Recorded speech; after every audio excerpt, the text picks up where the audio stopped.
How to identify your migraine triggers. Though it's commonly thought that migraines are largely influenced by what we eat, it's now been proven that food actually accounts for only one factor. Migraines can come on for a variety of reasons. If you are a migraine sufferer and still cannot work out what brings them on, keeping a lifestyle diary might help you identify some triggers. 1. A real paper diary. Get into the habit of using pen and paper.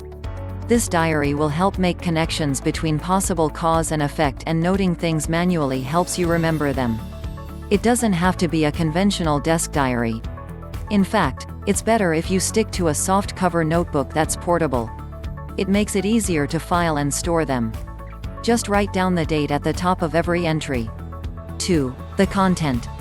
If this diary is to be useful, you have to put down details of your day. So, it can't simply be a to-do list or a task-oriented memo of some kind.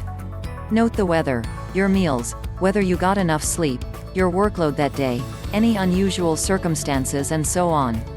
If you had a perfectly ordinary day, write that down too. As much as you put down would be causes, you also want to note what you did right. A simple system to start you off would be to make a list of the key events and tasks of the following day.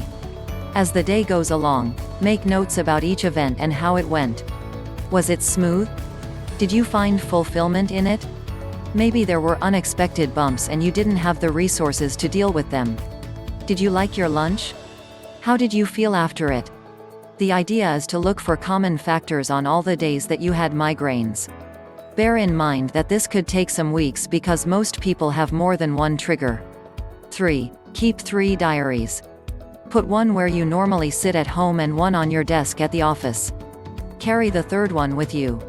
It may seem like overkill, but when you're trying to form the habit of taking meticulous notes, you'll have to make it as convenient for yourself as possible. Eventually, you'll figure out where you're most like to make these notes and you'll whittle it down to one book. 4. During migraines.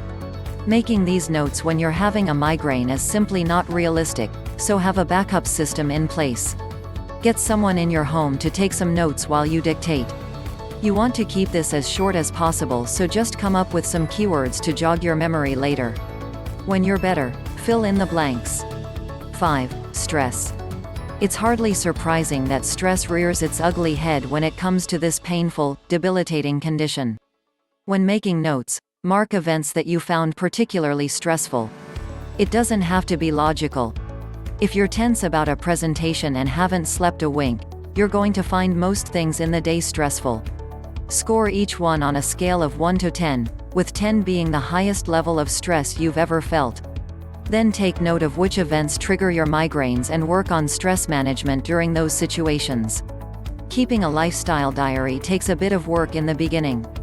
However, once the habit is formed, you'll have a whole range of clues as to what triggers the incapacitating head pain and what you need to do to keep it at bay.